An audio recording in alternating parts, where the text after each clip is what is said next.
And Sherry Platt. Say hello, Sherry. Hello, Sherry. I guess you said that a lot already. Okay. Well, some quick housekeeping, folks. Thank you for joining us tonight. This is going to be a really, really good webinar. We've actually done it before, but we had audio problems last time, and so people begged to have it back on. And so Dr. Bernie was gracious enough to do it again for us. So, and this is going to be a lot better than the first, I promise you. I see we have quite a number of people on the call, so we're going to make this real quick. DVDs of this presentation will be available in about 2 weeks.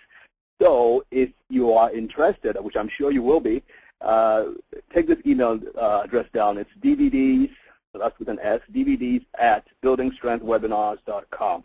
So we can have a brief idea, just a guesstimate of how many DVDs we need to make copies of. All right. And brief history about, well, let me just say what's coming up next week. Next week we're having Darren LaCroix, the shorter guy, balder guy in the picture. And he's the world champion public speaker thing. I think it's a Toastmasters thing. But he's into humor and into helping people get the best out of life through humor and through just feeling good. One of Dr.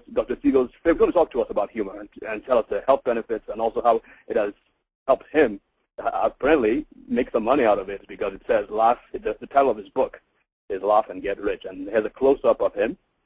Really wonderful, wonderful guy, a great guy, and gracious to have us, gracious enough to accept to join us on the call. All right, a brief history of these webinars. We've been going on now for about 6. It was done by our guest tonight, and so he's been with us for quite a while. So we're so gracious. I'm grateful to have him along with us, join us again and again on these webinars on oncology, which of course is cancer treatment. And for the past 2-3 years, I've been traveling and speaking, and different groups, especially groups that deal with specific products or specific technologies, seem to want to camp around that one technology, and it's like that is the be-all, end-all of all of health. And for my care of patients, it was clear that health had to be approached not from one angle, but from several different angles. Of course, nutrition is important. Of course, having good family contacts and good family relationships was important. Of course, having a good job was important. But because people didn't see how these all fit together, many times, even those with the best nutritional products failed health-wise. And so it just began to dawn on us, on me, then later on, as I began to work with other people, it began to dawn on me that what was needed was an intelligent philosophy that kind of brought all these different, all right, this is where I'm missing. This is what I need to do. This is what I need to improve on. And so it will be easy enough for people to basically take control of their health. And that's all. It's all about building strength, and that's why the title of our webinars are Building Strength Webinars. We formed the most, I would say, unlikely of partnerships. I a foreign-born medical doctor with little to zero technical expertise and even less personality and less people skills in educational technology, who basically likes everyone and everything, has no enemies, loves everybody. And so we basically team together, and you say, what are the odds? And love teaching, and we both like helping people understand these basic principles. And so, like I said, Sherry and I'm really, really blessed to have it for about 6 to 7 months, and there we are. I call her Miss Eternal Sunshine, because that smile is basically plastered on her face night and day, and that's her. And of course, like exuberant like Sherry, the husband or whoever's going to live with her has to really live with her and be a blessing to her and help her and sometimes save her from herself, because she's rock. He is your rock, and that's Lloyd over there. That's Sherry's husband. Correct. All right, there we are. The two. This was my visit. All right, back to what we're doing tonight. Again, I mentioned that the philosophy was about bringing in the different fields every time we speak. And as you can see, the topmost, at the very top there's the mind and the emotions. And really, when it comes to health, yes, we have to look at the big picture, but the things of the spirit, the things of eminent place, the preeminent position, because it's when you get those right up there that everything else falls in line. Our bodies need to function. The system that controls all the other, 60 to 100 trillion tonight. And it is, like I always said, such a tremendous honor to have him here.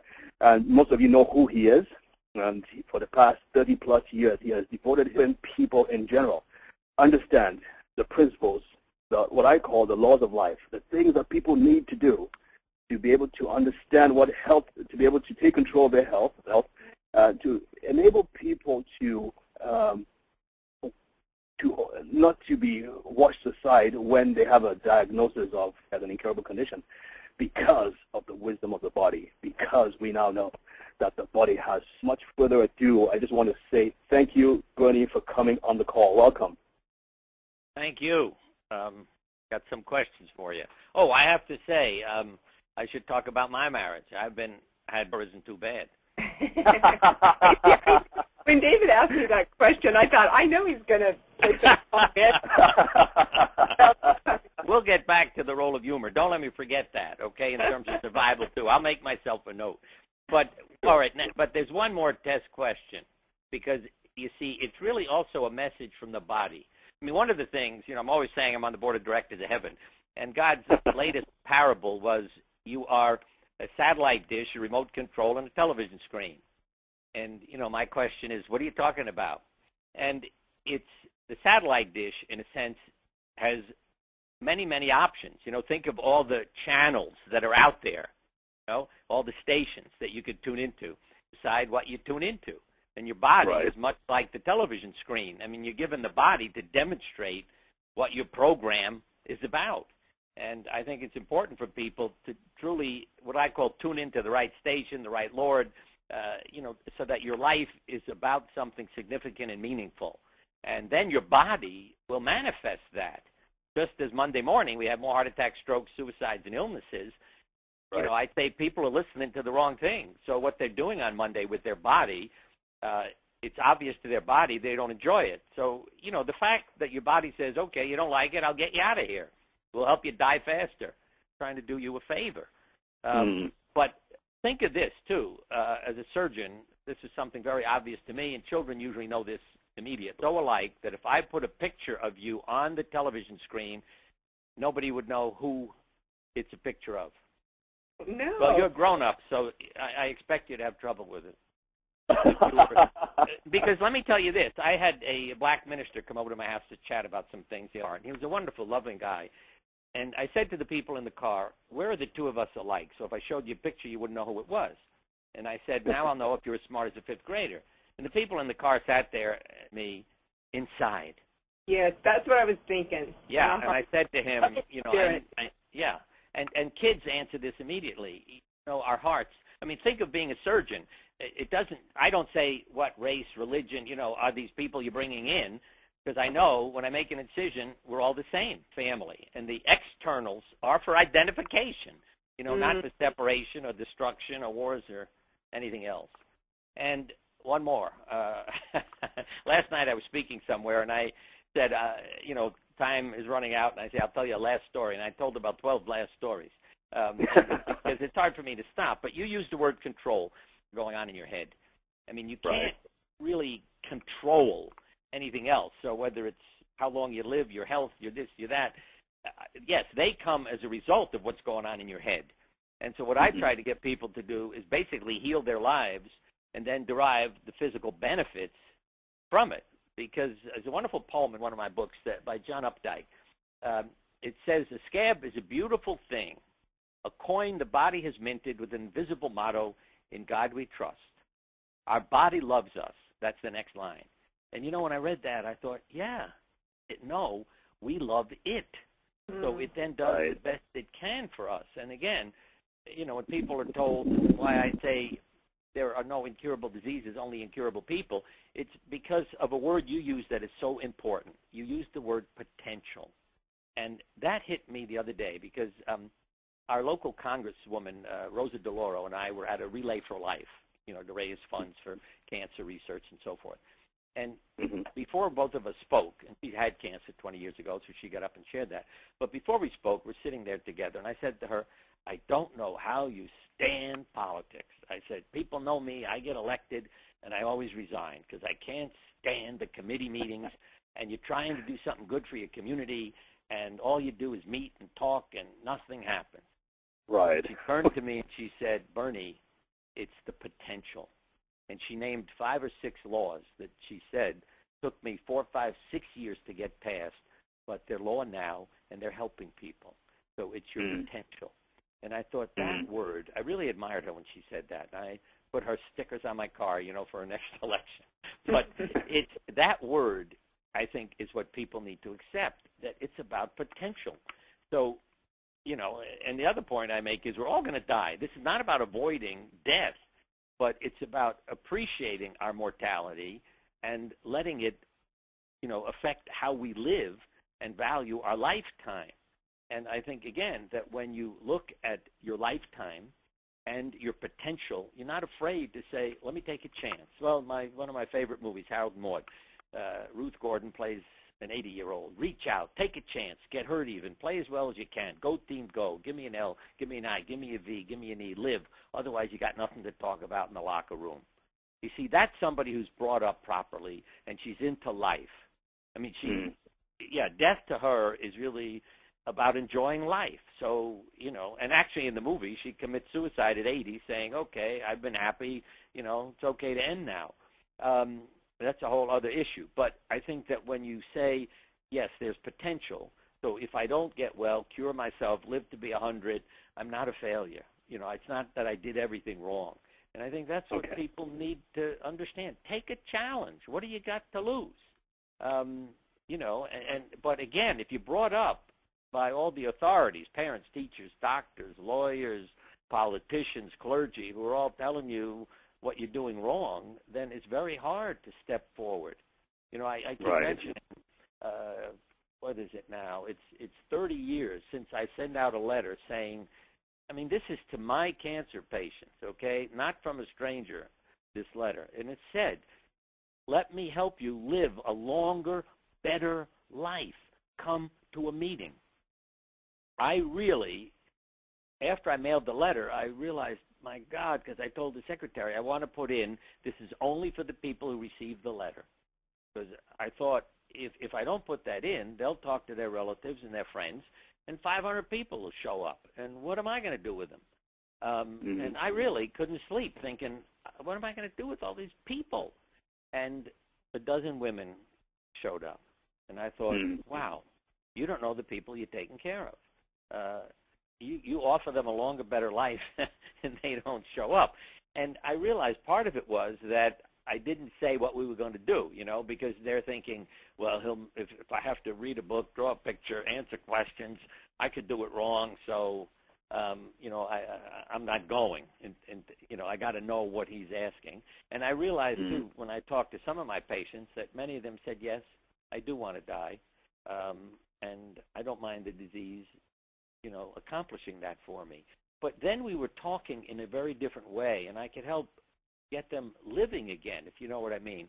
Then we could talk about, why do you want to end your life? Why not keep living? Why not enjoy it? And you begin to redirect their life, and then my term became, eventually, you rebirth them. That the process of being born again, and the reason that expression appears in so many myths, fairy tales, therapy groups, that you're recreating the life. I'm not talking about it in a religious sense, but in a personal sense. And yet, the religious sense says the same thing, because I'm always amazed when I share with people that when Nicodemus asked Jesus, how can I be born again? I can't fit back in my mother's womb. Jesus says, you're water and spirit. And I thought, wow, because my feeling would have been, he would have said to him, you're earth or clay. What was Adam made out of? But why did he say water? And water has the potential. We are mostly water, but it has the potential to change depending on conditions. So it can be gas, liquid, and solid. And that's why my new religion, by the way, is called Undo. And we have 3 symbols. It's a Band-Aid, a ice, and a penny. And those are the symbols that we have on the altar when people come to services. And people said, why do you got a Band-Aid there? I said, because your body loves you, and when you cut your finger, don't lick it, rub it, stick things on it. Just wrap it in a Band-Aid, take it off a week later, and look, you're healed. So God must love you and created Band-Aids so you wouldn't interfere in healing. And why a penny? Because it also has the message. First of all, there's good old Abe Lincoln. The guy is looking to the east where the sun rises, but you never see him smile. And, you know, if we all remember, like Lincoln, we're going to die someday, maybe you lighten up and enjoy the day. But also it says liberty, the freedom to be ourselves, and in God we trust. In other words, that we have faith in the Lord. And you can be an atheist too, but you still ought to have the right Lord, you know, that you tune into. So it's not just material things. And right. Ice also was fascinating. Ice defies the laws of physics. Anything that is frozen, in other words, any other liquid that you freeze becomes more dense, heavier, and sinks. And what does ice do? You freeze water, and it floats. Who thought that one up? You know, think about the death of life on this planet if every ocean and lake froze from the bottom up. There'd be no room for life every winter. And not to mention your drinks, you know. So, again, it to me is just the wisdom, what I call intelligent, loving, conscious energy. In a sense, that's my definition of the Creator, that there is this intelligence behind it all. Again, and see, the Creator doesn't have favorites because we get angry. Why do we get angry? Because bacteria become resistant to antibiotics, damn it. And every year I have to make up a new flu vaccine, so you can't just get one shot. Well, that's because the bacteria and viruses are intelligent, alter their genes, and it's not an accident. I mean, scientists have had a bunch of bacteria dump antibiotics in and are amazed at how quickly the change occurs. So it's not a matter of, you know, one bacteria is lucky out of a million. It happens too fast, it did too many. So he said it's obviously an intelligent change. And the term Abbas used was a spontaneous reversion, see? Not what doctors call spontaneous remissions, which you don't learn anything from. But this botanist used the term reversion. And he was saying, because this happens in plants too, they survive no matter what conditions occur. They keep managing to make it. And he said that it's built into them so they can alter their genes and revert to a condition that allows them to survive a drought or some parasite or something else. And they change and go on. As a matter of fact, in our town, I'm in Connecticut, we're growing chestnut trees, American chestnut, because they were just about wiped out. But there's a group here who are planting the trees. And they said, because I was talking to this fellow, he says, yeah, we're looking for ones who make genetic changes. So if they keep growing, we'll, you know, take their seeds and grow more of these and then replant them all over the country. And so, again, the intelligence is in it. So there's that spontaneous change. But you can also learn from it, because Solzhenitsyn used a term that I wish doctors had used hundreds of years ago. He used the term self-induced healing. In other words, when a disease disappears for no apparent reason and not related to treatment, instead of saying somebody had a miracle or an error in diagnosis, you know, so that's why you got well, or spontaneous remission, he used the term self-induced healing. And if we had used that centuries ago, I think that we would have looked at the people who got well when they weren't supposed to and said, what did you do? You know, that can include going to Lourdes. I mean, I know patients who didn't have to go to Lourdes but had such faith that their disease disappeared. Now, do I think that's easy to do? No. But, hey, I know, again, look at the potential. When somebody goes home and says, I left my troubles to God, and their malignancy disappears, wow, why don't we all try to leave our troubles to God? See, that's where we get into trouble, I'd say, and why we have more trouble than bacteria and viruses and plants. I always say they don't have credit cards, jobs, relationships, and, you know, all the things that we come home complaining about. But if we could live like a bacteria, you know, without having to write checks, have credit cards, and all the other things, yeah, I think we would live longer, healthier lives too. And why the children, I'd say, and the animals do, because they're much more focused on the moment.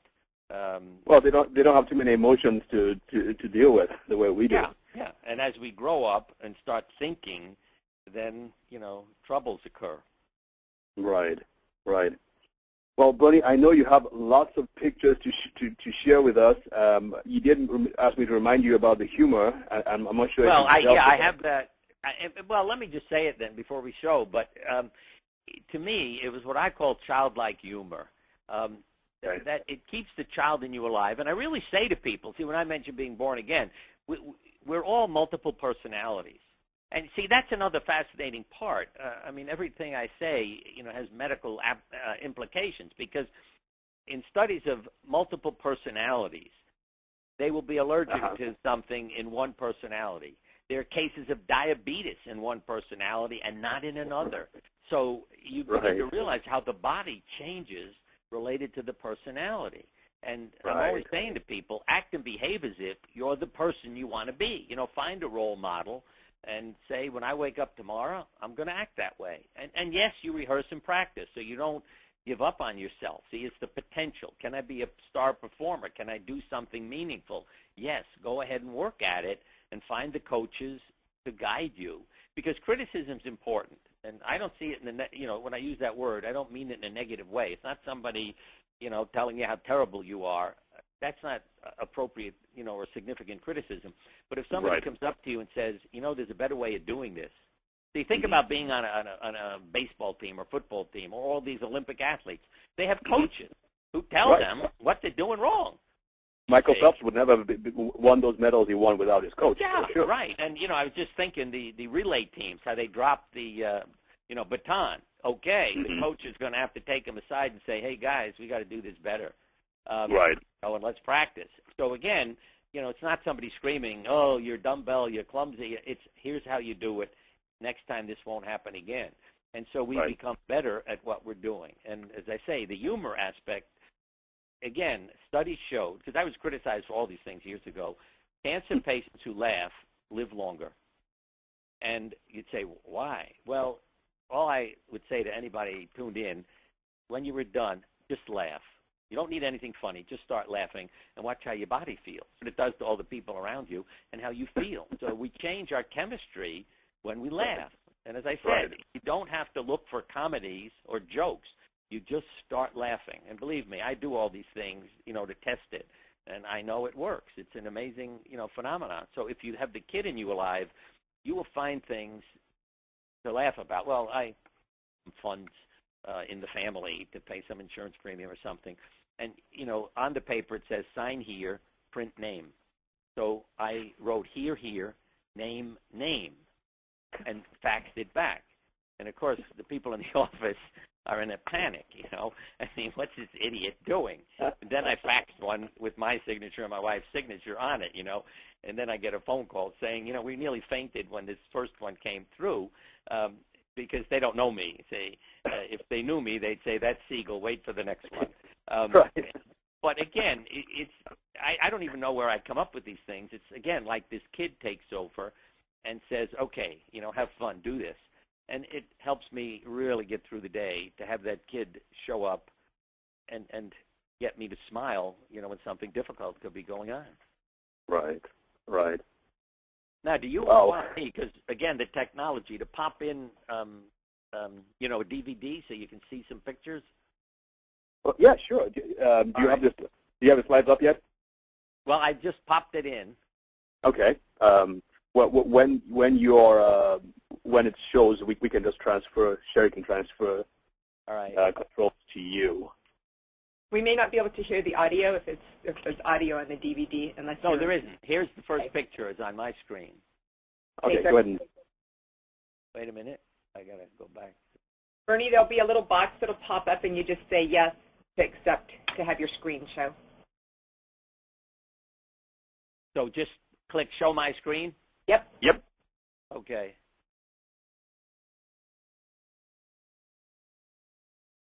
I remember those.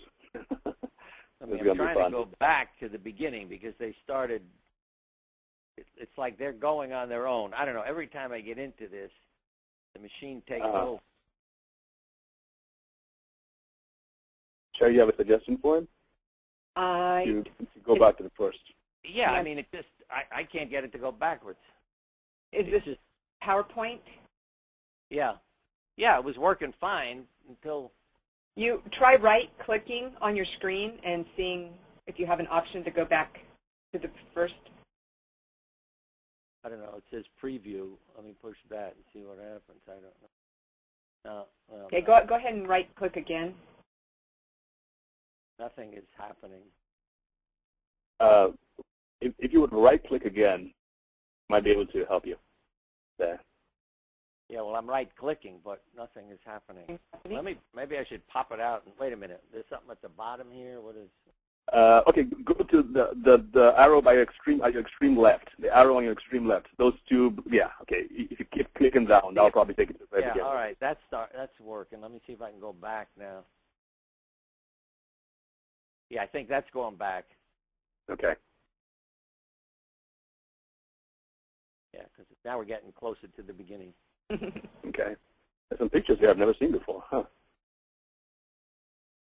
Yeah, this is a big bunch I have. Yeah, that was the first one. Wait a minute. Okay. Yeah. Now where's pause? Is there a pause in there so they'll stay, or will it stay until I?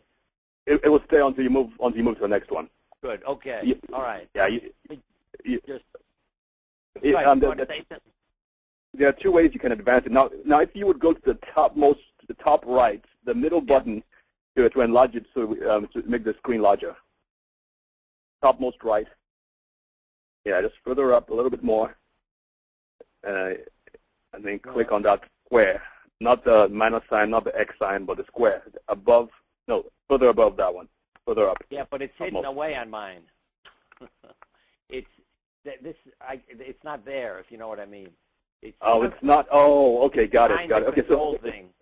Oh, okay, got it. So this is probably the largest you have then. Yeah. Now there are two ways you can advance. Either you left-click on the screen to go to the next one, or you use those two arrows down there. No, I'll use the arrows. I'll work with that. But sounds good. On my screen, it's big enough to see without any trouble. So I don't know how it is for you. But yeah, we can see it fine. We just thought it. Right. I thought it would be larger. Remember the instructions that I give to people, they understand.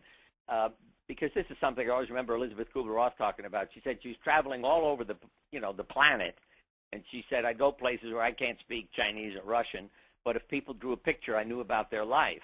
Because, again, it's like the collective unconscious, that the colors have meaning.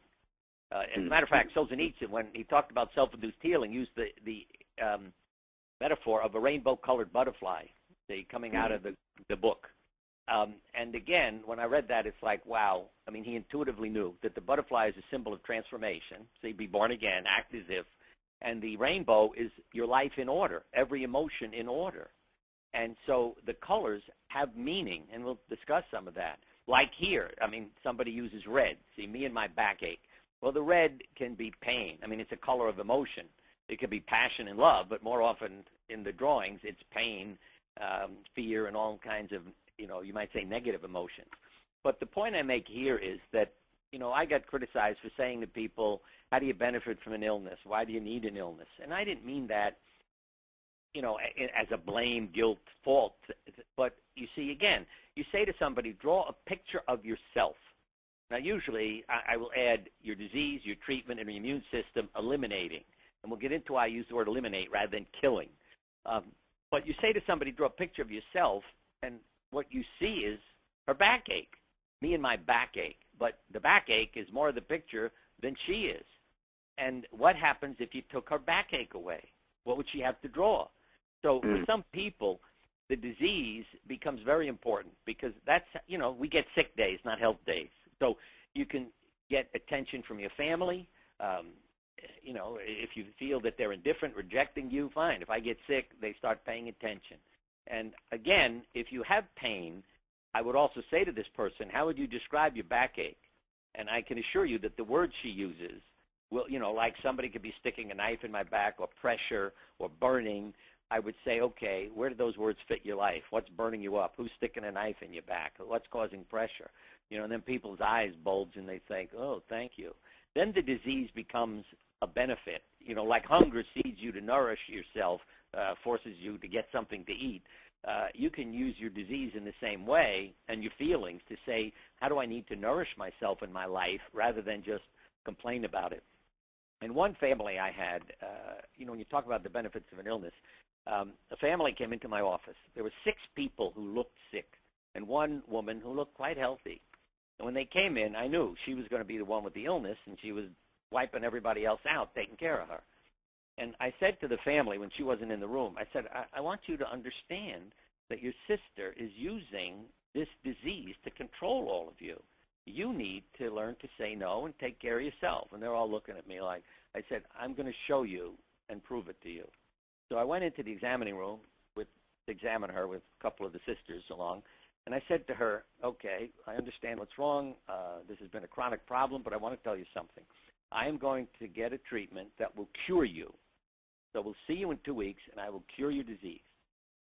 And I left the room. Now, she makes an appointment, you see, for 2 weeks, but does she show up? No. And I got some calls from the emergency room, and I would go down there and say to her sisters, did you notice she refuses to come to the office but arranges to meet me in the emergency room where I don't have the cure? And when that woman died several years later, the family called me to say, we don't know what to do with ourselves. I said, what are you talking about? I said, our sister died. Now we have all this time on our hands. And I had to laugh. It took them 2 or 3 years to start living their lives again. And when I say what the sister did, I mean, again, I got a call saying, we hired a nurse so we wouldn't have to take care of our sisters so much. And she said, the nurse is there 24 hours, and she fell asleep, and so my sister walks past the nurse and wakes me up to help her. And that was the kind of woman that she was. She drove the family nuts. Now, the next one. I always ask people, remember, the instructions are draw a picture of yourself and your disease and your treatment. Who do you think would do this after you asked a picture? And, you know, the answer is, of course, a male engineer. And, you know, when you think about why don't men do well, if you're into your head and statistics, you know, he'll go home and die right on schedule because he's just so much into his head. And literally, if you read the words, you could draw the picture for him because it's all description. Now, many, many years later, I was speaking at Yale, and I showed this slide, and a man came out of the audience and said, oh, my God, he said, that's my father's handwriting. That was my father's, you know, drawing, so to speak. And he asked me to please print it and make a copy so he could take it home and frame it and put it on the wall. But what he said to me was it made such an impression on his father that he responded with that he went home and really changed the kind of person he was and did extremely well with his cancer in terms of, you know, his survival. Did you call his attention? I mean, how did you deal with it? Oh, yeah. I mean, you point out to him, I'm asking you for a drawing, and look what you hand me. You know, what kind of thinking process is going on in your head? Well, as a lawyer said, while learning to think, I almost forgot how to feel. So I'm pointing out to him, you know, there's no feelings, no emotion. This is all intellectual response. Then the guilt. When you say to somebody, draw a picture, and again, you know, why they don't come to the group when you say you want to live a longer, better life, come on. At the bottom it says, I had my son Bobby, 10 years old, draw this because I'm not good at drawing. I mean, you talk about potential. Can you imagine trying to get over cancer and you're worried that if you hand a picture to Dr. Siegel, he'll give you a poor grade in art?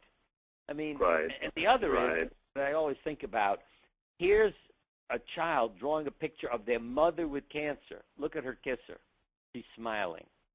And I would guess this woman is, in a sense, you know, trying to make everybody else happy, if you know what I mean, you know. So she is denying her needs and not sharing her problems. And, you know, if they say, how are you, Mom? Fine, when she really isn't. And we have to be honest with ourselves.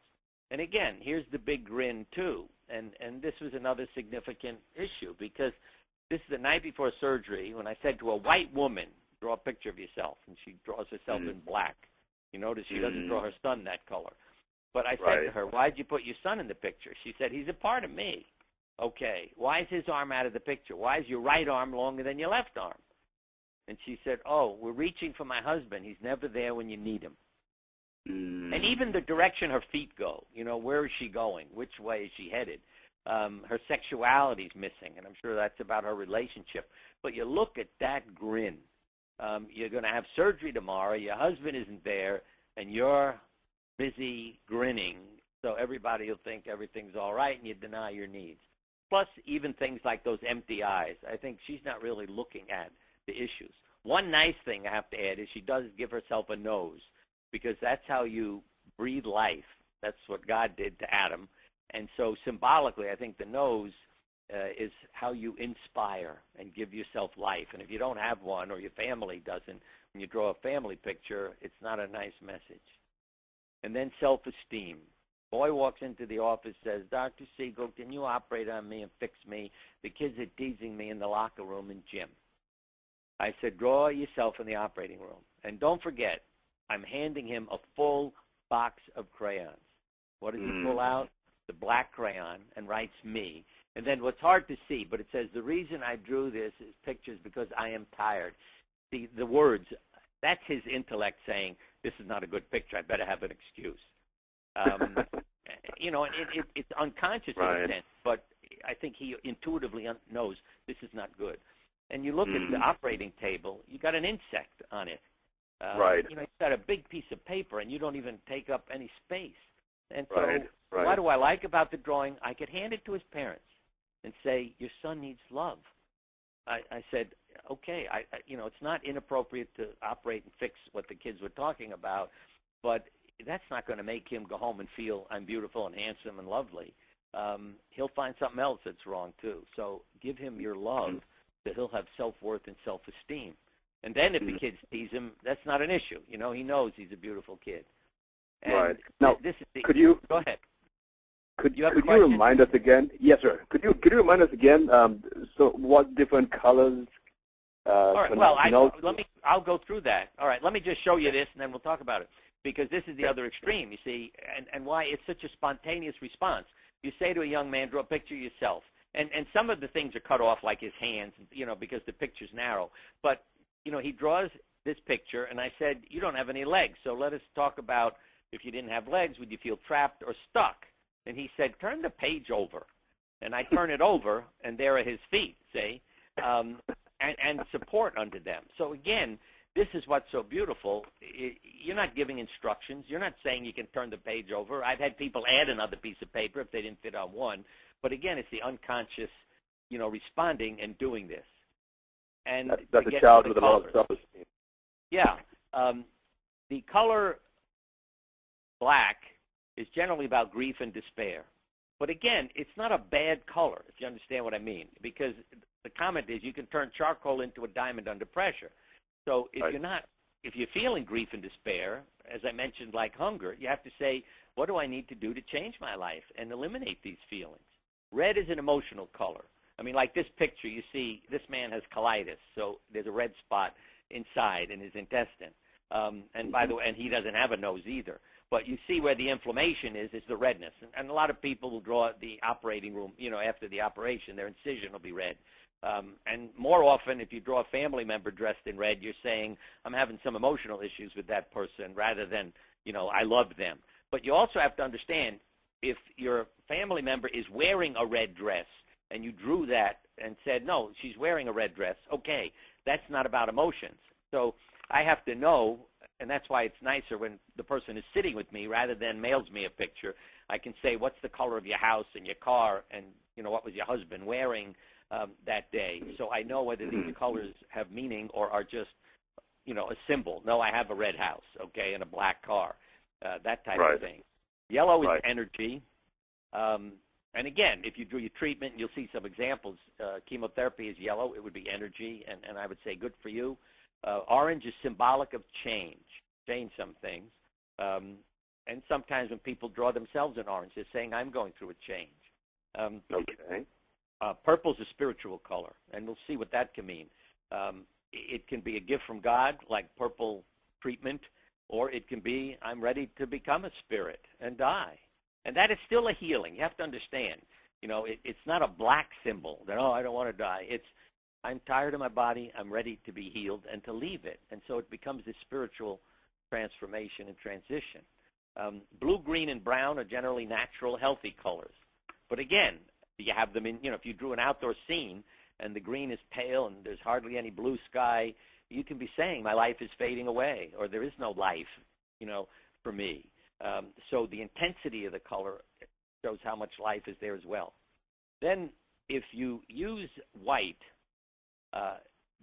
white snow. And Elizabeth Kubler-Ross said to me, "What are you covering up?" I said, "What are you talking about?" She said, "You made snow on a mountain."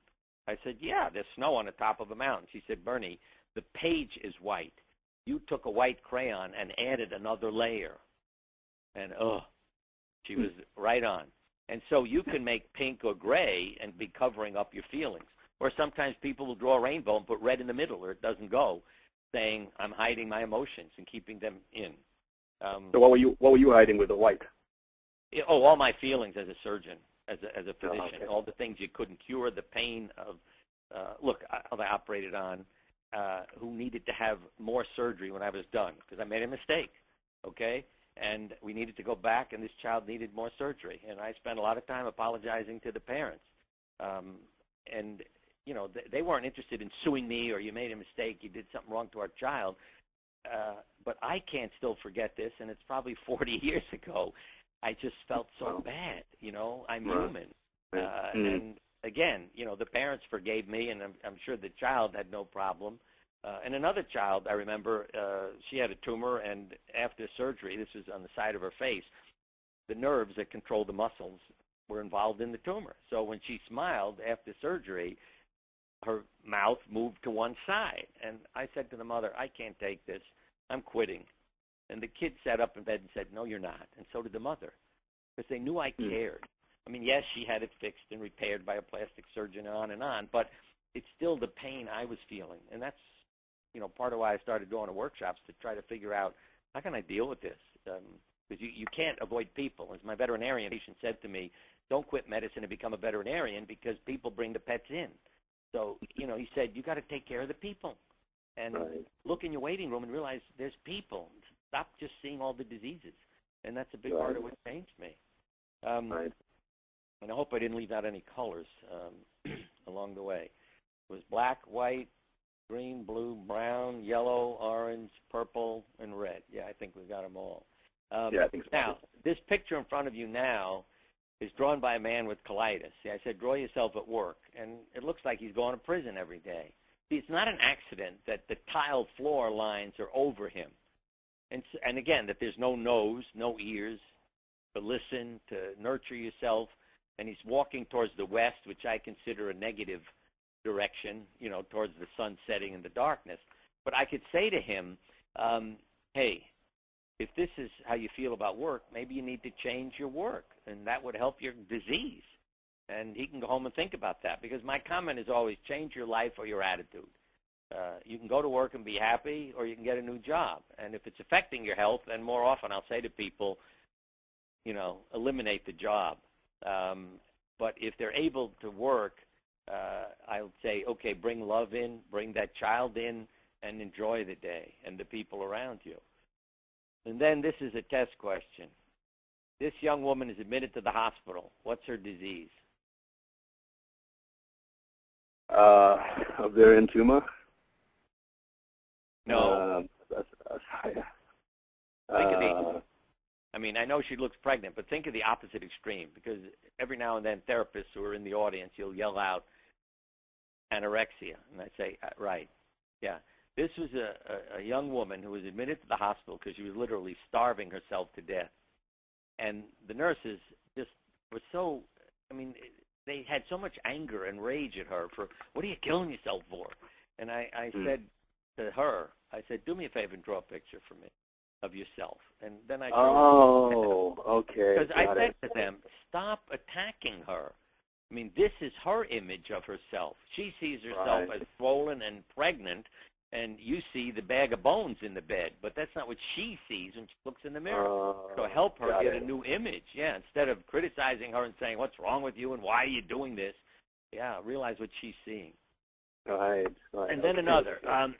You know, again, remember, everybody's gotten the same instructions. So she hands me a piece of paper, fold it up. And it's like, why did you fold the page? Well, when you look inside, look who's there. No head, no hands. And again, this is symbolic. I mean, obviously, if you don't have a head, how do you communicate, speak up for yourself? Her treatment isn't bad, you notice. We'll get into treatment more later, but she shows yellow, you know, flowing down to her disease. That's not a bad symbol. But if you don't have hands, how do you get a grip on things? How do you reach out? And Right. down at Johns Hopkins many decades ago, Caroline Thomas, a psychiatrist, had all the medical students fill out a personality profile and draw a picture of themselves. And then she looked them up 30, 40 years later, and she said, I could predict what disease they were going to get by what they drew in their personality and what part of the body they would get it in. And Oh, that you're amazed kidding. me. No, those were her words to me in a phone call, that I could tell where they were going to get cancer, too. And her cancer profile was low closeness to parent profile. But how people held their arms also predicted it. If your arms were wide open, you're more likely to have a heart attack. It's like you're too vulnerable. Everybody can drain you and say, I want a hug or I want something from you. If your hands were like one arm up, one arm down, ambivalent, you're more likely to develop cancer. If you didn't have hands, like this woman, you're more likely to have emotional problems. And again, to me, it's the simple symbol of how do you get a grip, how do you reach out. So, Wow.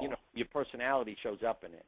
And then Wow. again, when I said, asking people, like the person with a backache,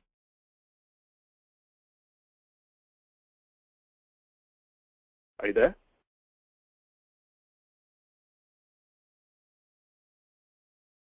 David, I can hear you. I can't hear Bernie. Okay. Let me know. He probably got disconnected. Let me see if we can call him again. Yeah, he did. Did he? He'll probably Okay. try to call back in. Right. Do you have his home number? Yes. Let me go. Well, you keep talking. Okay. Oh, sorry about that, folks. This happens from time to time. Wow. This is amazing. Folks, he mentioned a lady called Elizabeth Kubler-Ross. While Sherry is trying to get a hold of him, I'll just explain who she is real quick. She is a lady who studied people in near-death experiences. She, I'm not sure if she's still alive, kept how people behaved when they were close to death, whether they were having a severe cancer, incurable disease, or those who had gone through a severe accident and were bleeding and were about to die. So she she did a psychiatrical evaluation of these people, and she came up with an understanding of how people behave, how people respond, whether there was fear or whether there was anxiety or what it was that they felt when they were about to die. And she did a lot of research on that. I think Bernie and her were good friends before she. I'm not sure if she's still around, like I said. But it looks like he's still talking. I think he doesn't have an idea that he's been cut off for some reason. I hope Sherry can get a hold of him before he goes too far off. Folks, if you have any questions along the way, please type in the box. There's a panel to the right of your screen, a blue panel to the right of your screen, and you can type in your questions, okay? Looks like he's still going. Boy, hope we can get a hold of him.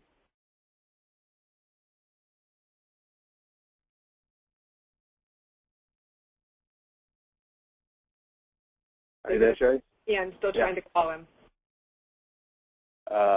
Which number are you using? I've tried both. Ooh, okay. Okay. Send him a chat message. He probably would have noticed it, but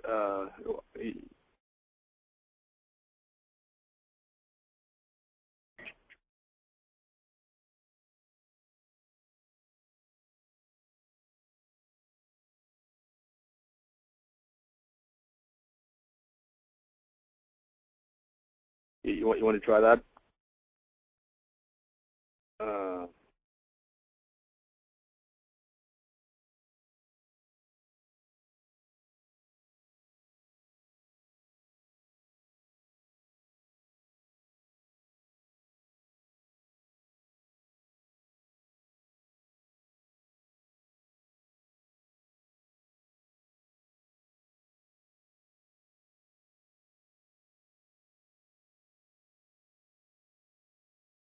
All right, let me give him a try again, okay?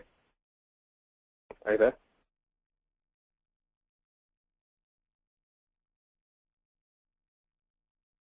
Sorry about this, folks.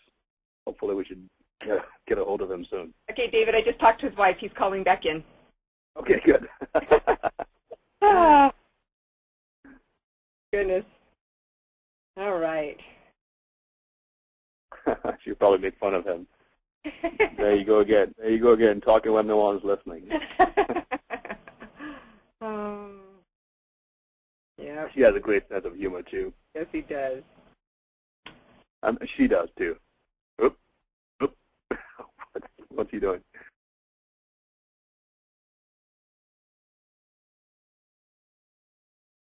I don't know.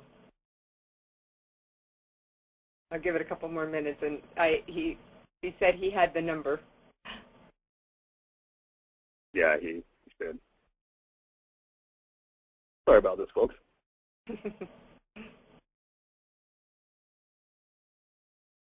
Could you mark the time this thing happened so we can know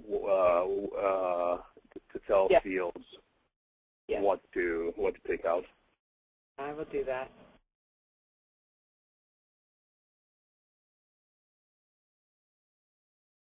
Should I call back again? Huh? Should I call them back again? What the? Yeah, sure. You can go ahead. Okay, I'm going to mute myself. Okay.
Okay, he needed the audio pin. Oh, okay. So you give it to him? I did. He could hear us. We couldn't hear him. Oh, really? Oh, boy. Oh, did you get to speak to him this time? Yes. Okay. But doesn't he have his own audio pin? He does. And I can see it on the screen as an organizer. Oh, okay, great.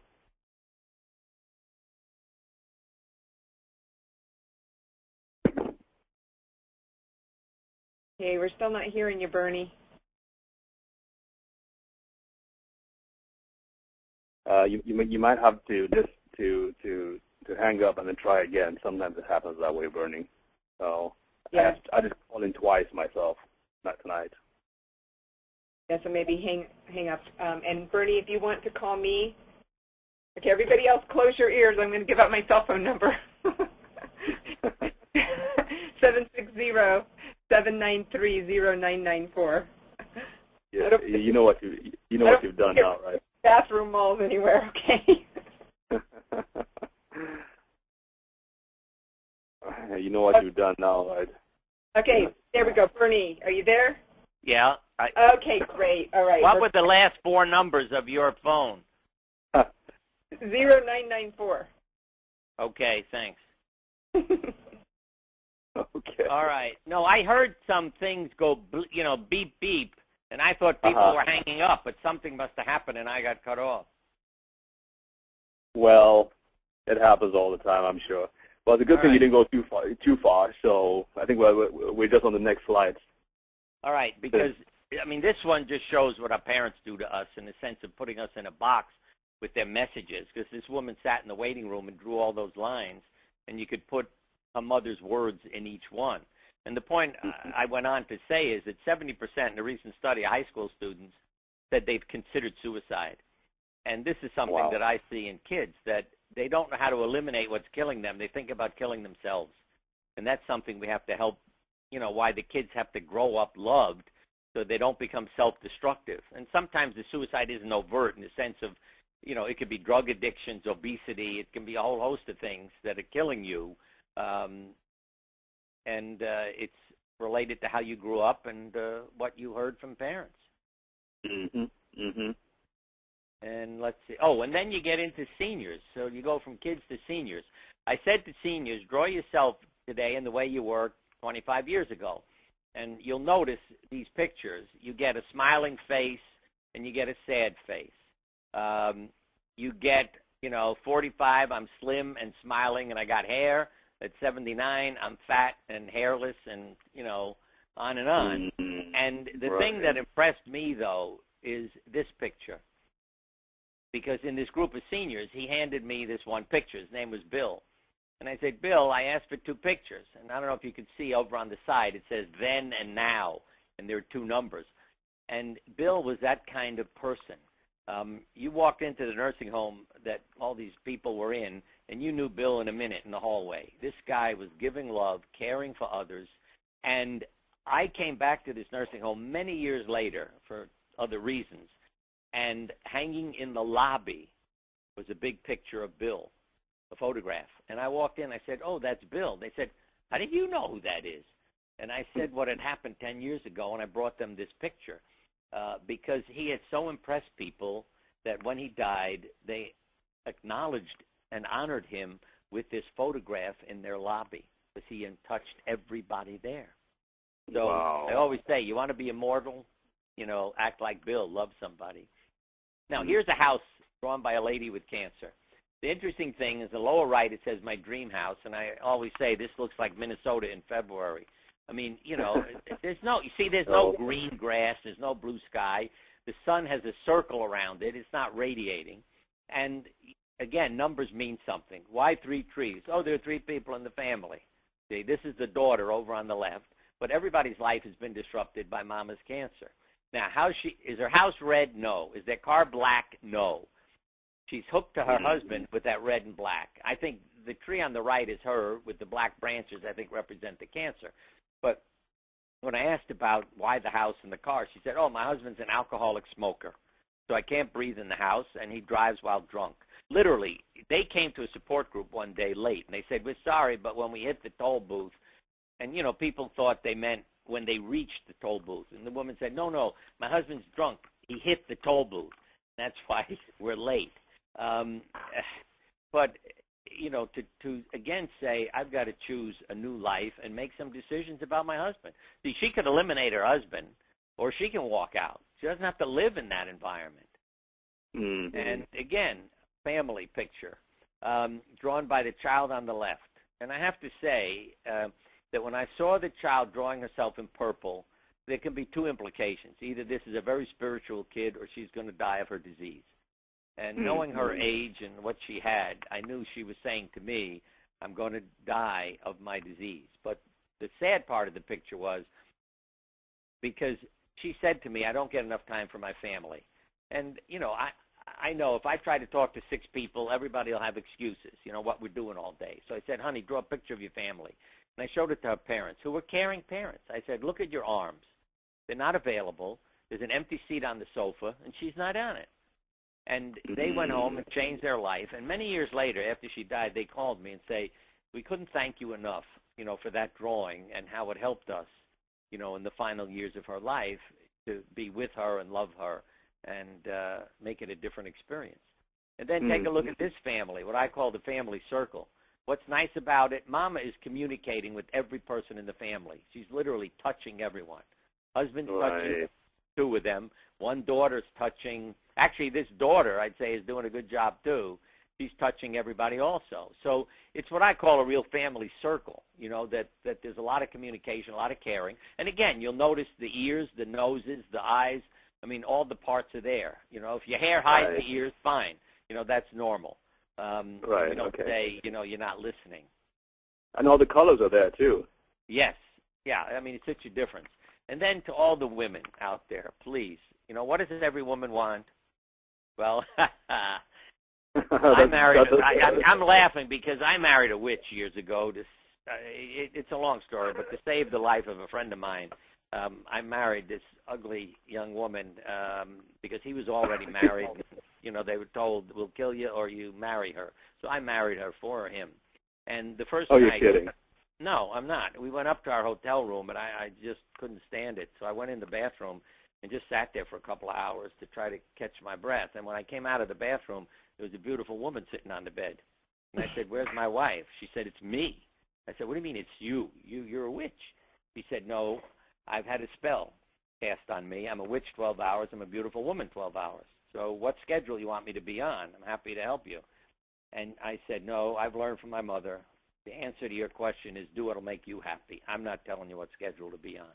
And she said, "Thank you. You freed me from the spell. I can be beautiful 24 hours a day now." And what does every woman want? A life of her own. And here you have somebody who says, "The professional, the mommy, will the real me please stand up?" Why do you need to get cancer to go home and be with your kid? The black purse, the black leg, the black shoe are the professional. And, you know, who's smiling and who isn't. So I'd say to the women listening, empower yourselves. Don't wait for a disaster. And you can be polite, but don't be submissive, because I've seen this in a lot of Southern women who are really angry at me and my wife because of our relationship. And I don't mean this in a negative way, but it was a reaction I felt in an audience of a large women's group. And when I asked them, "What's going on here?" One of them said, "We're jealous. You know, your wife can interrupt you, correct you, talk. We can't do that at home." And there's a big difference between being submissive and polite. And I'd say, don't forget, you can be polite, but you don't have to be a doormat. And now, again, in one of your books, Bernie, I mean, you mentioned that housewives seem to they have the highest. Yeah, they have more cancer. Yeah, what was interesting in this study, they said, "Oh, housewives have more cancer than women who go out to work, so there must be a poison in the kitchen." I said, "Excuse me, if you will look at the people who come in to clean your house, they have less cancer than the housewife. So it isn't the poison in the kitchen; it's how they're feeling about being the housewife, you know, living a role and not being empowered." Yeah, and we now that's like different from women who actually want to be housewives. They want to raise kids. They don't want to work. Yeah, when you're making the decision, because I say this to women all the time, because you see so many articles, you know, because more women are becoming professionals. You know, is this right? Should they be home? I mean, the answer is, again, do what'll make you happy. It isn't, should I go to work or spend time with my kids? What do you want to do? What makes you happy? That's what you choose. It isn't about some image. Yeah, and see, this is passed on to generations. On your left is Mama's picture when she developed cancer. 8 years later, daughter shows up in my office, and I say, "Draw a picture." And she doesn't know what her mother drew, but I let her know. I said, you know, are your mother. I mean, her psychological genetics, if you will. Your mother has no head, no arms, no legs. Even the circles and the squiggles, you know, immune system, cancer. I mean, it's amazing. But if your parents teach you to be helpless, you'll be helpless. If they don't empower you. At a workshop, a man said to me, when I asked, "What mottos are you living by?" he said, "Why don't you ask me what mottos I'm dying by?" And when he started saying what his parents talked about, it's, you know, then you begin to realize what parents do to people. And again, here's the pain of that. I get a phone call. See, I want everybody out there to understand you can reparent yourselves and the people you know. You can become a chosen dad or a chosen mother. You can save lives by loving. I didn't say liking. I said loving. And my phone rang one day by the person who drew this picture, and she said, "I'd like Dr. Kevorkian's phone number." This was a lot of years ago. "I want to commit suicide, or I want him to kill me. I have a brain tumor. My father sexually abused me. I don't want to live." I said, "I love you. You're a child of God. Send me a couple of pictures." This arrived, and I said, "Becky, there's no face." She said, "I'm nobody. I'm nobody."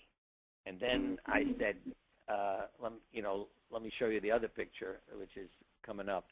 I said, "Becky, what's that black, knothole?" And she said, "Those are the years my father abused me." And literally, if you measure that tree and know her age, that is exactly right. And then I looked at her face. I said, "What are all the spots?" That's how many times he did it. And oh, no. I can tell you, you see, but Becky is our chosen daughter. And she's alive today and really a very different young woman. I mean, she still has physical problems and, health problems, but we email. And I'll tell you something. You talk about a chosen daughter and chosen dad. I get a Father's Day card from her way before I get it from our 5 kids. You know what I mean? She knows, and it always gets there before Father's Day, whereas our kids, can get there the day before, a couple of days after, or they call you and tell you they forgot to mail the card. But, yeah, Becky and I have a very, different relationship. And, again, that our lives are stored in us. That's why when you talk about your body, when we transplant organs, we transplant memories, literally. I don't have time to get into all these wonderful stories. But there's one book called The Heart's Code by Paul Pearsall, which contains some of these stories. And another about a person that I knew, what's it called? A Change of Heart by Claire Sylvia. And I helped her recover because she was having memories that were just incredible. But here a reporter comes into my office, big head, which says she's a thinker. And I thought, I don't want to go through an interview with a thinker. So I said to her, draw a picture and I'll be with you in a minute. When she walked in order to disturb her, see, if you look at the clock, there's one hand on it. So I know 12 is important to her. Now that could be, 12 minutes ago or 12 years ago, but I thought I've got to get through and, penetrate her head. And I said to her, what happened when you were 12 years old? She said, I just don't like deadlines. I said, there's only one hand on the clock.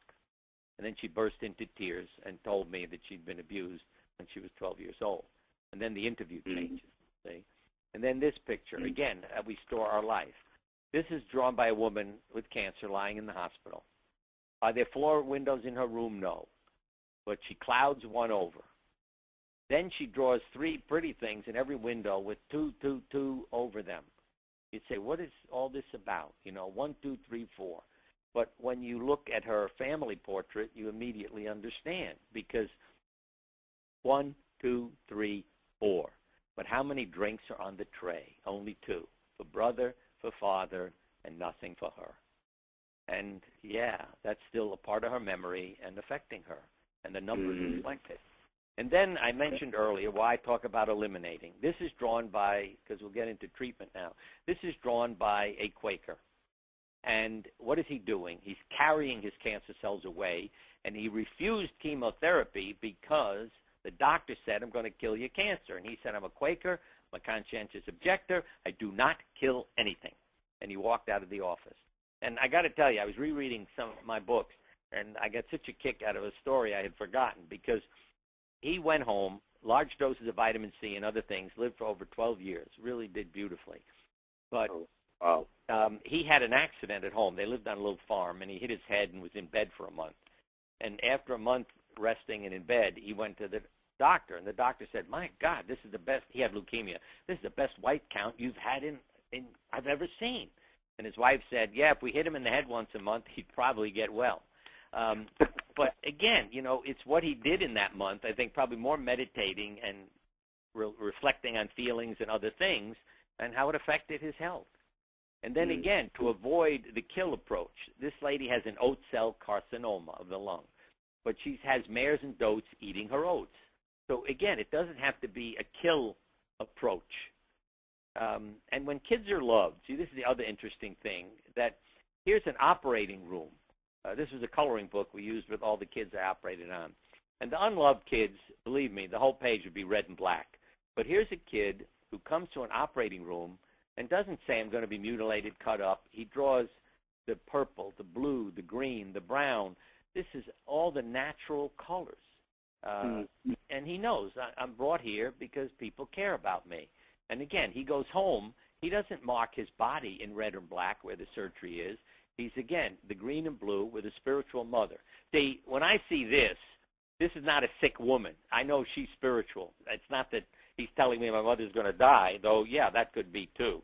The other thing that I found interesting, the anesthesiologist who put this little book together for me writes down at the bottom, Mommy and Daddy will be there waiting for you. Where the hell's Daddy? And it's so obvious that the daddies don't show up, don't deal with feelings, and they get left out of the book, see? Even though the words are there, there's no image of a father to be colored in. And that's meaningful.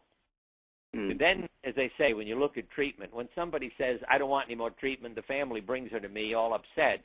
I said, draw a picture. I hate you. I assumed she hated cancer. She said, no, the cancer's crying and saying, help me. I feel sorry for what the cancer's going through and I'm going through. The spear is going to go into my doctor. They made me bald, ugly, and horrible. And that's why when you look at a loved child who says, I'm brought here to be made well, versus a child, or anybody whose power is taken away, and you're asked to do things to not die by your family, they're putting you through hell. And again, just some more symbols quickly.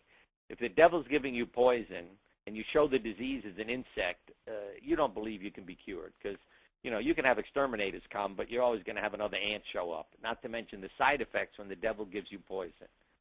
And when you wonder, why am I having trouble, and all you have is a black syringe with no treatment even getting into you and all the, side effects and blackness, But then you see why I always ask for pictures. It's not about intellect. It's about your intuition. This is drawn by a man who doesn't want chemotherapy. I said to him, but you ought to go get it. Why? Look what he draws, yellow energy flowing right to the disease. And I said to him, do well if you get it. And that's why we need to know ourselves and not have conflict. So a bone marrow transplant, if this is your drawing, I would tell you, you're in big trouble, going to have a lot of side effects and maybe die, because you're in a prison with a bunch of sticks taking care of you. But if you said, here I am getting a bone marrow transplant, I'm in God's hands, doctors touching me, my family, I mean, this is a picture full of life, I'd say, don't worry, go ahead. And studies show that it makes a difference. And then when you get into radiation, I mean, a monster is radiating you and you don't have a nose. You're a skeleton in a coffin. And the boy who drew this vomits at red street lights because a red light goes on during his treatment to warn people so they don't walk in the room. But then you see, here's God as a source of radiation with a purple beam. And I've seen people radiated who have no side effects, and I mean literally no redness, and they say, oh, yeah, I let it go to my tumor. And here's God's favorite colors, purple and yellow. And let me tell you how important the mind is to the body. Because a radiation therapist said to me, he said we had our machine repaired and did not put the radioactive cobalt back in the machine by mistake. He said, a month later, we do our normal checkup on the machine, and we discovered it. I said, do you understand what you're saying? What am I saying? We had a problem with the machine. I said, no. Think about your patients. You'd have to be an idiot to not know the machine didn't have any material in it. But you had patients whose skin got red as if they were being treated. You had patients whose tumors shrank because they thought they were being treated. And he looked at me, he said, my God, you're right. I said, yeah, go pull the records and write an article. But that's how powerful your mind can be. And the same in the operating room. If nobody's taking care of you, you're more likely to have a cardiac arrest. Whereas if the surgeon is unmasked, acting like a human being, touching you, and love and God, and just what a beautiful picture, you can wake up and say, I have no pain. And I had to get the nurses, when this first started, to not write refuses medication, but to literally write in the chart, patient does not require medication, having no pain. Now, how can you change the image? See, if this is you in the operating room, nobody gives a damn. You're in a black box with only 2 legs on the table. But spend a week visualizing what you want to happen. And then a week later, she drew this picture, okay? I mean, I still get a kick that the anesthesiologist is too small to reach the floor, okay? But they've got 4 legs on the table, her family and friends, her husband, all the doctors, God, I mean, it's a totally different picture. So we can either change our choices or change our attitude and beliefs. And then does the body reflect itself? Where does this woman have a problem? In her breast? Yeah, her breasts. Look at the sails on the boat, right. And again, when you talk about numbers, if people draw pictures, count the rays of sunshine, the birds are usually your family members. This is interesting, too. This woman had breast cancer, so did her mother and sister, and she said, I need help making a decision what I go ahead with. Like you read, in the paper about Teresa Applegate saying, I want a bilateral mastectomy. And I mean, I learned in the office it was more about the woman. I mean, some women said, I'll keep my body parts. If I die, okay. And others would say, I hate my body. I need to remove these. And whenever they hated it, I said, then you're better off without it, or you'll have 110 lumps and be here all the time. But when she Right. showed me this tree, which looks very cellular, almost like, breast tissue with those little dots, little leaves, I said, gee, this is funny. She said, what do you mean? I said, every branch ends flat. This tree has been pruned. She said, oh, thank you. That means I should have a mastectomy. And again, it was like this inner voice that she listened to and went and did it. Now, what did you ask her to do? Did you ask her to draw a tree? Oh, she actually came in saying, I know you like pictures, so I brought this. Yeah, because a lot of times, like this one, I'll say, just draw a scene. And the boy who drew this has a brain tumor. If you drew a line around that tree, it's just like a brain, in the side view. And right. It's hard to see, but there are black lines. So when I saw this, I knew his brain tumor had come back. I don't give him bad news, but I prepare him for it, because I'd say things like, Randy, if your cancer came back, what do you think you would do? Have you ever looked into other options? So by the time the CAT scan showed it, he was ready to make other choices. And it helped him not, have a breakdown. And then this is my test question. Child comes to the operating room, sits out the waiting room, draws this, and then draws this. And my question is, what operation did he have? Because he said to me, this is like before, this is like after. I can answer this because you've asked me before. Yeah, this is uncircumcised, right? and this is circumcised. And, when you have these things show up in the operating room, it just changed everybody's minds. They stopped thinking this is crazy. And here's drawn by a boy with a brain tumor. If you looked at his scan, that's exactly what his tumor looked like. Now, when he handed me the picture, he said, it's chocolate syrup on a strawberry cone. But, boy, when I looked at that, it was like, oh, there's his tumor. And, again, here's some family portraits so you understand. My wife doodled this one day when we were at a workshop and everybody was drawing. And when she showed it to me, I said, oh, Jeffrey's going to leave home. She said, what are you talking about? I said, we have 5 kids. One of them was a problem at the time. You see, he's out of line at the top there. Now, at home at the time, we had the twins, the 2 little flowers, and my wife and I, and Jeffrey. And 2 of the boys were away at college. But when you look at it, there's 2 with the parents now and 3 on the other side of these, I forgot what you call these, plants. Brushes. Like no. on the beach, yeah. But anyway, but when I saw this, I said, oh, Jeffrey's going to leave home. And I didn't know when, but I knew the 6 would be significant. And literally 6 weeks to the day of this drawing, he went to join his brother and go to school out in Denver. But as soon as I saw this drawing, I knew I don't have to pester him anymore. He's made up his mind to go. And this was my drawing for Elizabeth Kubler-Ross. How long have I been doing? Could you tell us real quick, I mentioned it to them, but could you tell us real quick who that is? Who, Elizabeth? Yeah. You mean?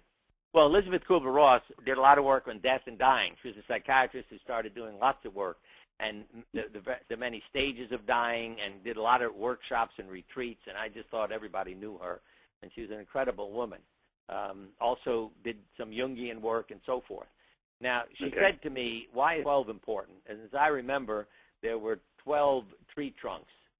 And I said to her, oh, I've been doing this for 12 months. And there's that mountain. And she said, what are you covering up? Because I put snow on it. Now, the other symbol's also interesting to me. The name of the bird on my shoulder, rainbow. My inner guide, George. And people, I've had mystics and healers come up to me and say, there's a man standing next to you. And one woman said to me, there's a guy standing in front of you for your whole lecture, so I drew his picture for you. And it's exactly this picture. I have it hanging in my house. So it's amazing to me when people come up and tell you that. And here was the fish out of water, which was another thing I found interesting, because that's how I was feeling, like a fish out of water, trying to find myself and my way. But how long ago was this? Oh, that drawing is the workshops I did with her were back in the 70s also. Yes, so it's about 30 years again. And let me add that past, present, and future are in all the pictures. This is drawn by a neighbor of mine. When she came to my house, she was very depressed, so I said, draw me a picture. I said, you headed downhill with 4 rays of sunshine. Yes, I'm getting a divorce, and my 4 kids are helping me. I said, in the near future, the lower right, there are 8 people in red. What does that mean? I don't know. In your past, the upper left, and this can be the past or the death concept, there's a black cloud. Yeah, that's probably my divorce. And in your distant past, there's water. She said, yeah, I grew up in a house on the beach. Several weeks after this was drawn, she sent her kids to get on the school bus, took an overdose of sleeping pills. And one of the kids, this is the fascinating part always, follow your intuition. I do. I listen to that inner voice and loud outer voice sometimes. But one of the kids, when the school bus pulled up, said, I have to go home. I'm not getting on the bus. And he ran home, found her, saved her life. She woke up in the intensive care unit with the 8 members of her family standing around the bed, mad as hell at her for what she had done. Wow. And when you get ready to go, this is drawn by a 4-year-old named Amber. See, it's a purple balloon, her name in it, draped in black. And I told her mother, take her home. She had extensive cancer. See, the thing I couldn't understand, here's this yellow and green kid, and Amber said, that's not me. That's the kid in the next room crying. So that was interesting to me. So it didn't conflict with the purple. I said, I don't understand to her mother all the colorful dots. Well, her mother took her home. What did we discover? Every one of these dots was one more day in her life. And she woke up on her mother's birthday a couple of weeks later and said, Mom, I'm dying today as a gift to you to free you from all the trouble. And here's another symbol, a purple kite drawn by the lady who was a nurse dog trainer who had cancer. I said, you're ready to go, the purple kite. Your husband isn't ready to let go. So we brought him in, and he said, my wife's a nurse, takes care of everything. If she dies, I'll die. She said, I won't die, I'll train you. And 6 months later to the day, and I really felt it was those 6 colorful trees, he said, honey, I cut the string. You can go. And she said, I'll die Thursday at 2 o'clock when the kids get here from California. And this is a young lady who worked with me, and this impressed me. She made up this card. Julie was diabetic, lost her vision, wonderful young lady, and we had a wonderful time. You know, again, I have to say, I'm the crazy, sick, kid with a sense of humor. You walk down the street with a blind person, and you help them. You know, if you're coming to stairs or a curb, you'd say, step. Well, I used to fool around with Julie, and we'd be walking down the street, and I would just say, step, step, step. And she'd start walking with her feet way up in the air. And, and everybody on the street always said, God, he must be such a cruel person. Look what. And Julie would realize he's kidding me again, and she'd burst out laughing, and, she would tease me, and we just always had a wonderful time together. But she made this card for herself, all in purple with the butterfly in the upper outer quadrant, the death quadrant. And 2 weeks after she had this card printed, she died. And I knew she was telling me that in the card. And again, consciousness is not local. A child is going to enter an operating room with 2 lights, black knobs, blue sheet that you cover somebody with, and the white sheet on the table. And Monica draws this while sitting in the waiting room. Again, the name in orange and black. I'm going to be changing. I'm not happy. But here are 2 yellow lights, black knobs, blue sheet, white, and then Monica with 4 figures. And, of course, how many people are taking care of her? 2 nurses, anesthesiologist, and surgeon. So, yes, we know the future, too. And, again, when you talk about your body, I'd say it isn't about healing or curing. Here's a quadriplegic mouth painter. So I could call him healthy, though his body isn't functioning. And here's a friend of mine, Sue Ann. Here's a young lady with athetoid cerebral palsy. When I saw this picture, I thought her house had been robbed and they left her tied up. She said, no. They tie me and gag me so I can type my autobiography so I don't drool on the computer. She typed 250 pages with her nose, and the title was A Bird with a Broken Wing. And she has died, but she was a delight. I mean, again, the kid in me, when I first met Sue Ann, I said, what would you like to do in your life? She said, I'd love to drive a car. This is somebody who has total lack of control of her body. I said, fine, we'll get a car and you'll drive. Her mother and her nurse looking at me like, we're going to kill you. What are you, crazy? I said, no, I'll take her to an empty lot and she'll get behind the wheel. It won't matter where the hell the car goes. And the smile on Sue Ann's face, it's like that movie with Al Pacino where, he's blind and he drives a car. That's how she felt. Whoops, why am I going back? Did I hit the wrong button? Oh, no, I had that. Somebody did that twice, the same picture. But again, how do we help each other? Okay, here's a doctor friend of mine. There's that black spot. She's paraplegic, heading downhill. Then somebody comes along who says, I love you, and look at the change. I mean, this young woman is still in a wheelchair, but look how the path now goes up, because you feel whole. And I'd say don't forget what your love means to others. But again, the medical profession. I'm depressed. I can't cope. I go to my doctor. You got to help me. I get a pill. That is not. There are more depressed psychiatrists who care about people and don't like that. But here again, it's the sickness. When you say to a medical student, draw yourself working as a doctor, and you get a picture with no human beings in it, that's what's sick. But that's what a lot of medical schools are teaching. This is what being a doctor is about. This is a rare picture out of a class of medical students. But he's fused with the woman, his arm. He's handing her a tissue. See, he doesn't have to write a prescription. He doesn't have to operate on her. He can make her feel better. And that's what I learned, to help people live. Give them a tissue. Be there to help them. And it's just wonderful to see that. And we need to communicate properly so that words become swords. And doctors kill, I got 2 emails this week. One, a woman said, I've had chemotherapy. I don't want to repeat it. I know my cancer came back, but I'm not going through it again.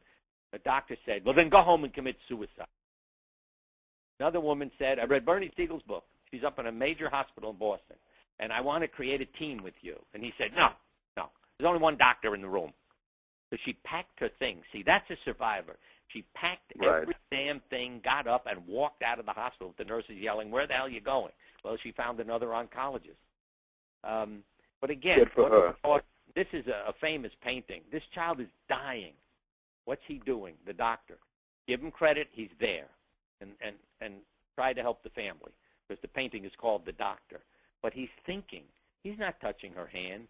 He's not telling the parents to embrace her or stroke her or love her. And that's the sad part. Stop thinking and do something, damn it. And this was the covered up Bernie Siegel. Look at me. I mean, I painted a self-portrait all hidden and covered. And that was like that white mountain. And that was and what I learned was, and I'd say to any professional who's watching this, put your desk against a wall and be open to people. Being a doctor drives you nuts. All those are phone calls. But you can't tell. I had a glass top on my desk, and I had patients' pictures under it. So when I would have a tough day, they were looking at me. I mean, it's like a sanctuary, you see, in the office. In my home, I have a portrait I painted of my parents. So when I walk down the hall having a bad day, hey, my mother and father are smiling at me, And this, my lunch pail, that little white spot there is the word love. And I got to tell you this anecdote. I opened it one day, and it said in the top, hang on. And my wife made X's and O's, hugs and kisses. So I hung on. It was a really tough day, and I thought, thank God I have an intuitive wife, so I held on. When I got home, I said, thank you for getting me through the day. She said, what are you talking about? I said, your note, hold on. I held on, and I made it. She said, honey, it was a big sandwich with a lot of vegetables. I just wanted you to hold on. So after that, she would write, this is a 2-pan sandwich. And here's my therapy group. We're almost done.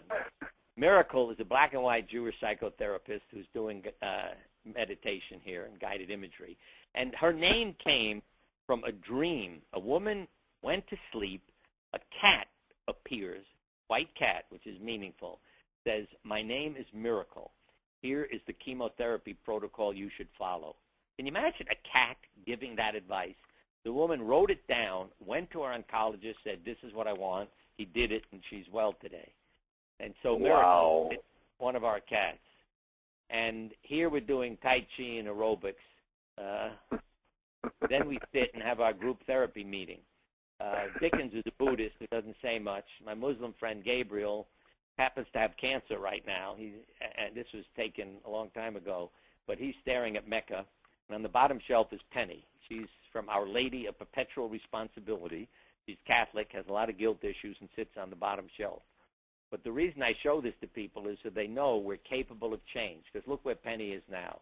I mean, she's got a big voice, speaks up, and really has made quite a change from the little kitten we brought home who'd been abused and had a tough life growing up in a barn and everything else. So, just remember we're capable. And create a healing environment.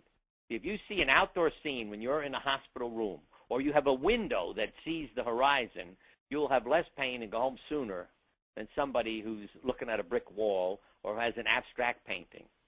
And again, my wife and a butterfly, to remember, this is a butterfly my wife rescued out of a chandelier in a store, and it stayed with us for a day and a half. It was totally mystical.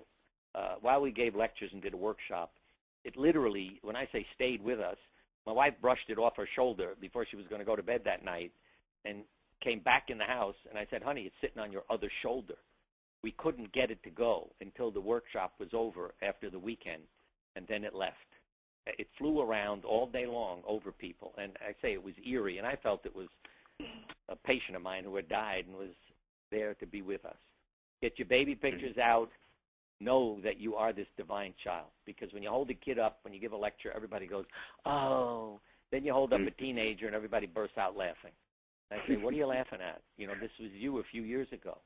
So get your baby pictures out. Yeah, and if you ever get hospitalized, put your baby picture up in the room, and everybody comes in and says, oh, what a cute kid. Yeah, it's me. And last but not least, that the symbol to me that nature gives us about being born again is the fall leaves. That, you know, you grow up, every leaf on the tree is green, make the family happy, and then you realize, hey, I'm mortal. It's the fall of my life. What do? You get rid of the green, and all this beauty comes forth. And I'd say, don't wait for a tragedy to say, I'm going to uncover who I really am. I also say often to people, how would you introduce yourself to God? And so don't separate yourself from the divine. You get the opportunity to say to God, hey, it's you or your kid is here, not it's me, or I'm a doctor, or I'm a mother. That's separation. So feel the divinity in you. And when you look in the mirror, accept how beautiful life is. And that's the last picture. Oh, wow. You know, when you think about back to the backache, what a difference between the leaves and my backache. Yeah. Mm-hmm. Mm-hmm. This has been so much more than what you shared with us last time. Well, last time I didn't take my medicine.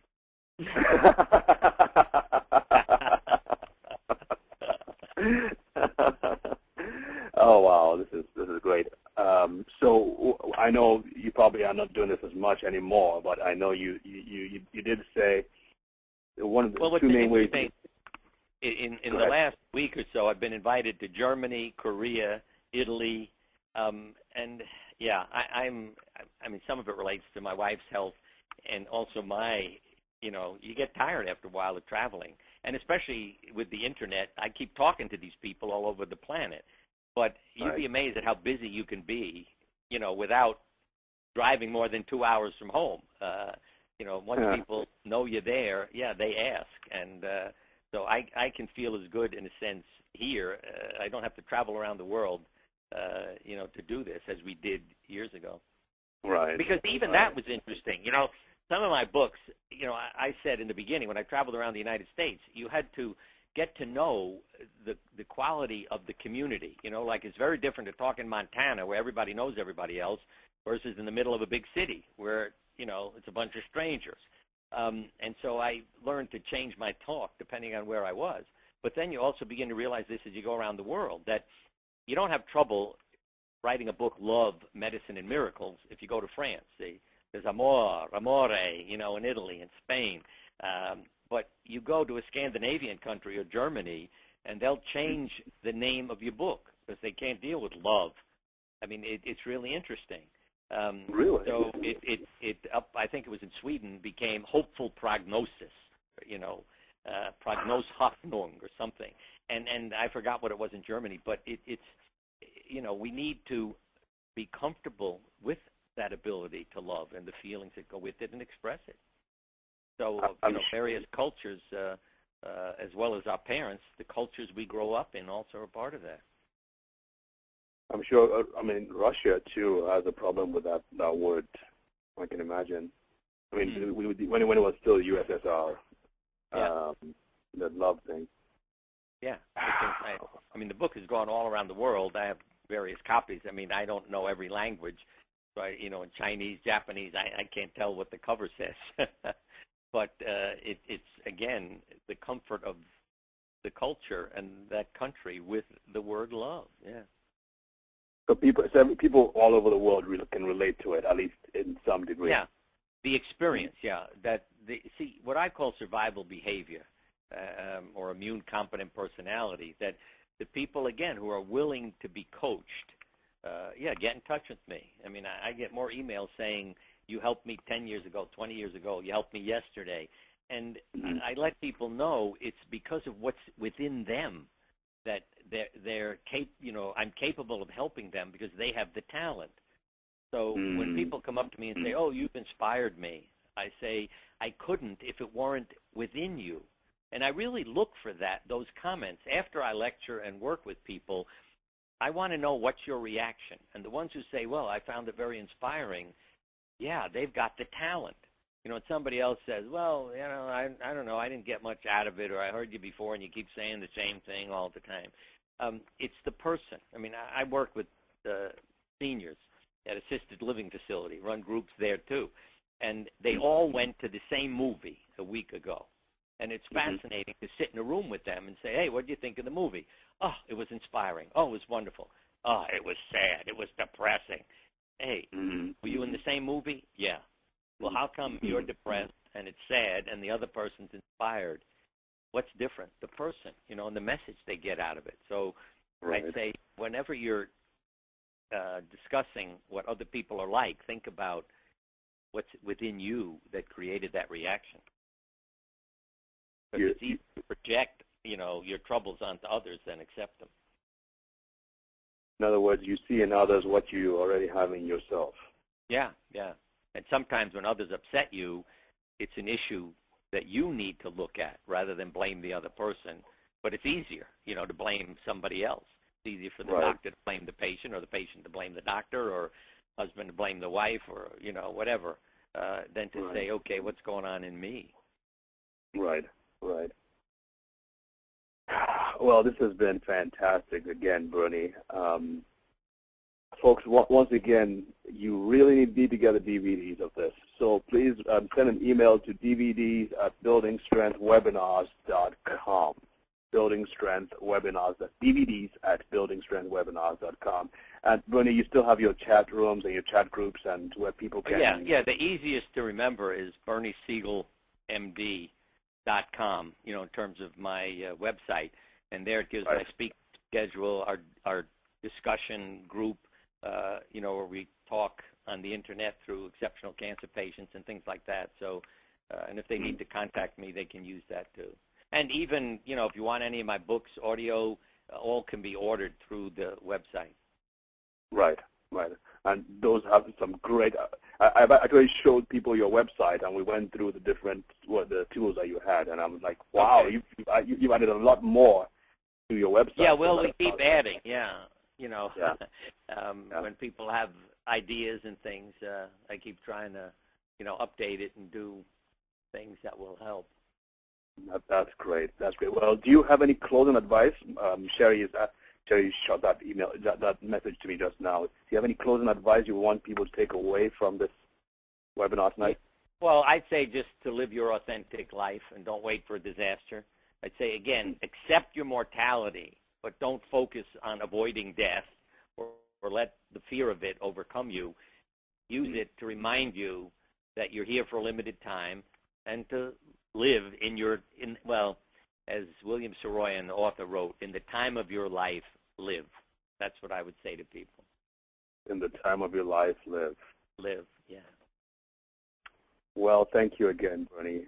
And folks, thank you again for joining us on the call tonight. We will see you next week. God bless you, Bernie. Thank you again. Thank you. Bye-bye. Night. Thank you, Bernie. Bye.